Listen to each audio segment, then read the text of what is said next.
Alanganin ka na sa mga yan.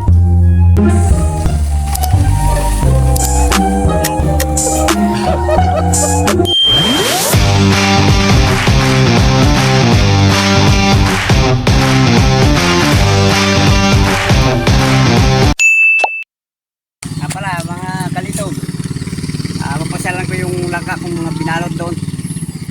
Tara, para makita nyo.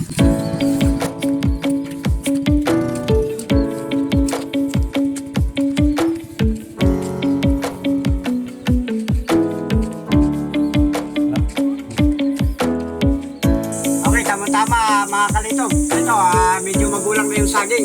Titibayin ko na.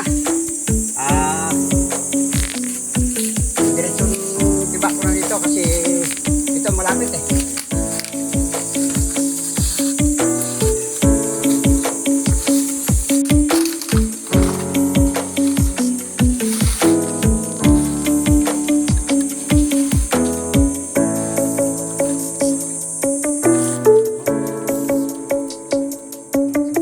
Kalito ba ang magtiba ng saging?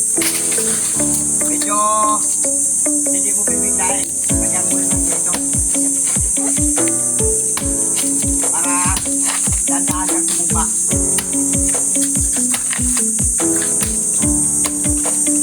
Para hindi mabigla. Yan. Lagyan natin ng konti. Para tumumpa. Yan.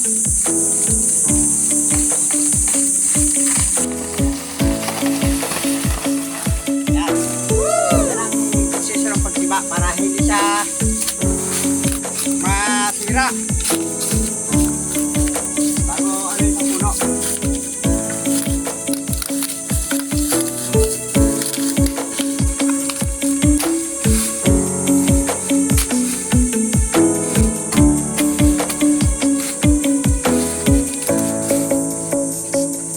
Special ito pagka wala kang kasama. Ito ang ginagawa.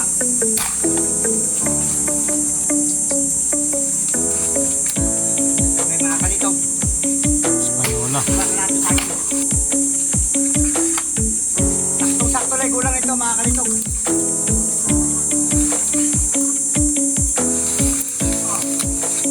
Yan. Habang papunta kami sa taas, iwanan mo namin ito rito para makatulong yung langka. Yan. Tuloy muna kami sa langka.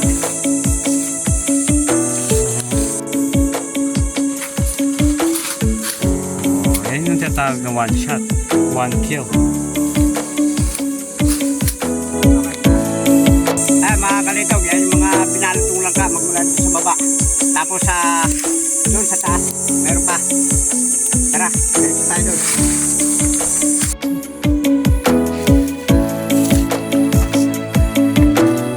Ay, yung mga kalitog, yung mga pupunto. Kaya rito eh. Talagang pa. Wala pa ng dinding.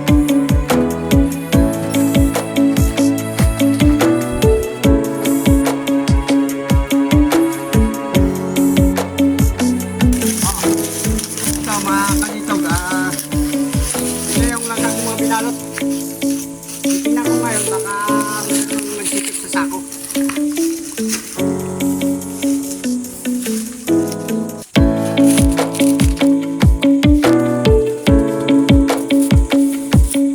Siguro baka wala pa kayo.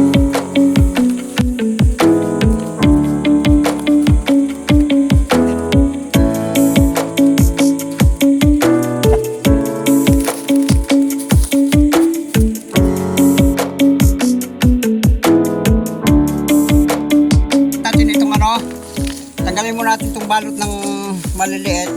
Ipalit natin yung sako na yung malaki para mayroong mas makomportable siya.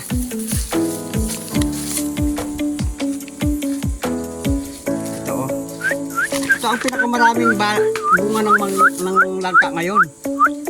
Ayan, nakaraang taon, kunti lang bunga nito.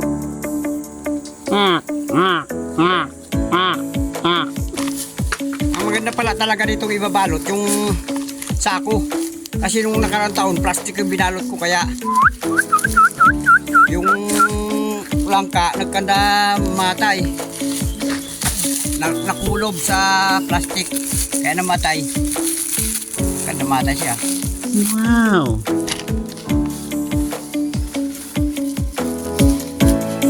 Papalitan natin ng ano yan. Palitan natin ng balot. Malaki-laki tao. Sabi na muli, kaya medyo ganti tayo puti.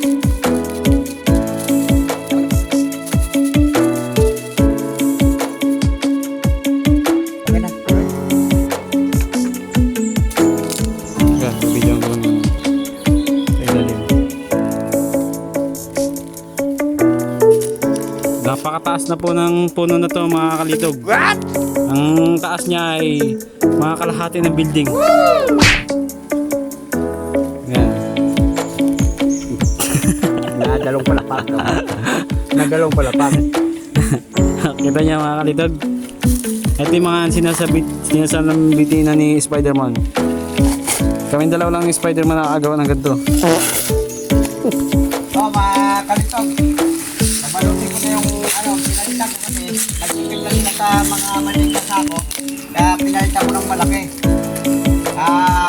Dito na sila maihinog. Pagka ano, kailangan sikap-sikapin lang talaga para sa pagkahinog. Kasi kung hindi balutin ng ganito, eh kinakain ng mga kulisyap.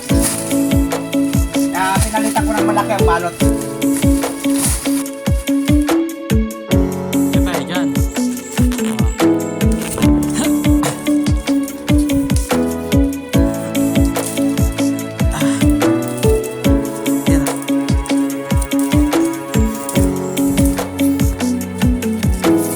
Parang unggoy lang, nagwapo. Nani?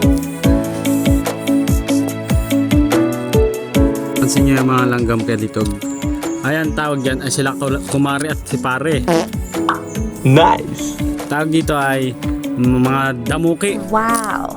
Napakahirap kalaban sa puno yan mga kalitog. Mansakit mga ganyan at maasim yan. O ito, medyo malaki lang itong isa pero hindi pa hinog.